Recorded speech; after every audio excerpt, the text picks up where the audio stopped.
कभी सोचा है कि ऑनलाइन शॉपिंग की हमारी आदतें कितनी महफूज हैं? आज हम एक ऐसी सच्चाई पर बात करने वाले हैं जो हम सबकी डिजिटल जिंदगी की नींव हिला सकती है। सुनने में शायद थोड़ा डरावना लगे, है ना? पर ये एक हकीकत है जिसका सामना करना जरूरी है। अगर कभी भी ऑनलाइन कुछ खरीदा है तो ये जानकारी जानना बहुत बहुत जरूरी है। तो चलिए जरा गहराई से समझते हैं इस पूरे मामले को। देखिए, ये कोई हाइपोथेटिकल खतरा नहीं है, बल्कि एक असल घटना है जो पहले ही हो चुकी है, और वो भी बहुत बड़े पैमाने पर।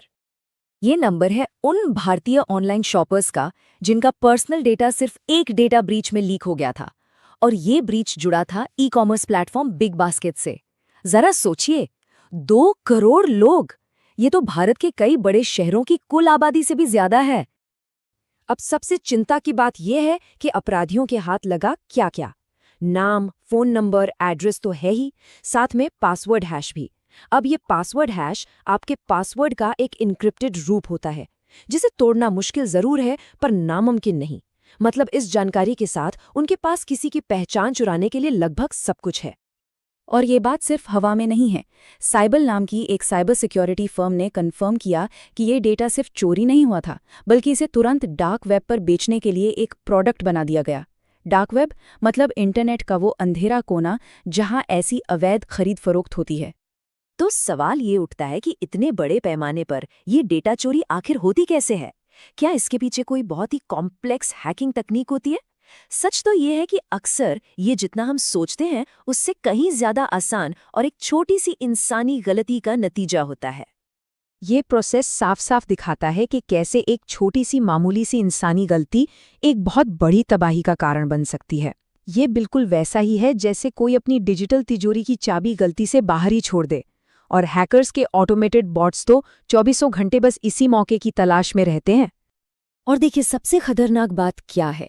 वो ये है कि कंपनी को ब्रीच के बारे में पता चलने और हम जैसे ग्राहकों को बताने के बीच अक्सर एक बहुत लंबा गैप होता है, और इसी गैप में हम सबसे ज्यादा असुरक्षित होते हैं। देखिए, डेटा का चोरी हो जाना तो बस शुरुआत है। असली खतरा वो गोला बारूद है जो ये डेटा अपराधियों को देता है, जिससे वो सीधे हम पर टारगेटेड हमले कर सकते हैं। जरा सोचिए कि किसी को एक मैसेज आता है जिसमें उसका असली नाम है, सही पता है और उसके किसी पुराने ऑर्डर का जिक्र है। कोई भी आसानी से भरोसा कर लेगा, है ना?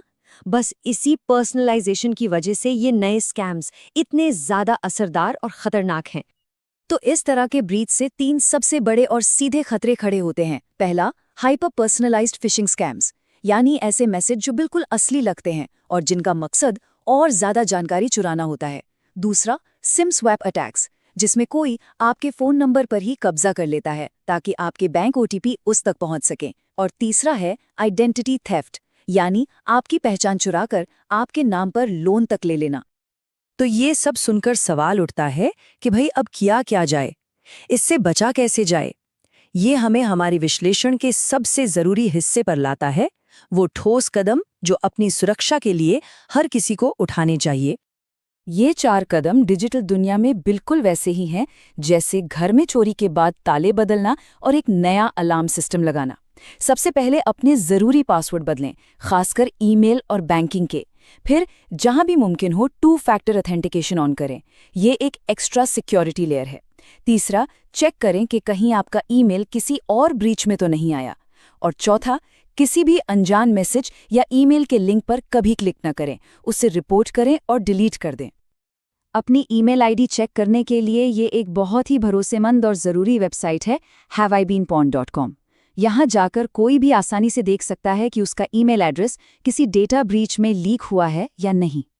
अच्छा, इन सब बढ़ते हुए खतरों के बीच एक अच्छी खबर ये है कि भारत में कानूनी माहौल भी अब बदल रहा है ताकि कंपनियों को जवाबदेह ठहराया जा सके। ये एक बहुत ही ज़रूरी डेवलपमेंट है। ये है digital personal data protection act 2023 या डीपीडीपी एक्ट। सीधे शब्दों में कहें तो ये भारत का नया प्राइवेसी कानून है और इसके नियम काफी सख्त हैं। ये एक असली गेम चेंजर है। देखिए, पुराने नियमों में कंपनियों के लिए कोई तय समय सीमा नहीं थी कि वो ग्राहकों को ब्रीच के बारे में कब बताएं। वो हफ्तों महीनों तक देरी कर सकती थी। लेकिन अब डीपीडीपी एक्ट के तहत उन्हें 72 घंटों के अंदर डेटा प्रोटेक्शन बोर्ड और सभी प्रभावित लोगों को बताना ही होगा। तो ठीक है, कानून तो बन गया, पर अगर कंपनियां डेटा की सुरक्षा करने में नाकाम रहती हैं तो होता क्या है?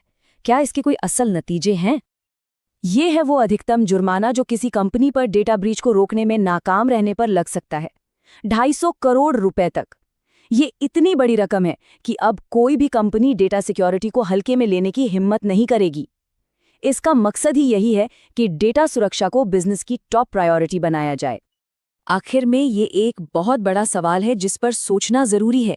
नया कानून कंपनियों की जिम्मेदारी तो तय करता है, पर जिस दुनिया में डेटा ब्रीच इतने आम हो चुके हैं, क्या हमारा डेटा कभी भी सच में पूरी तरह से सुरक्षित हो सकता है? शायद इसका जवाब ये है कि कानून अपनी जगह है, लेकिन आखिर में व्यक्तिगत सतर्कता ही हमारी सुरक्षा की सबसे मजबूत दीवार है।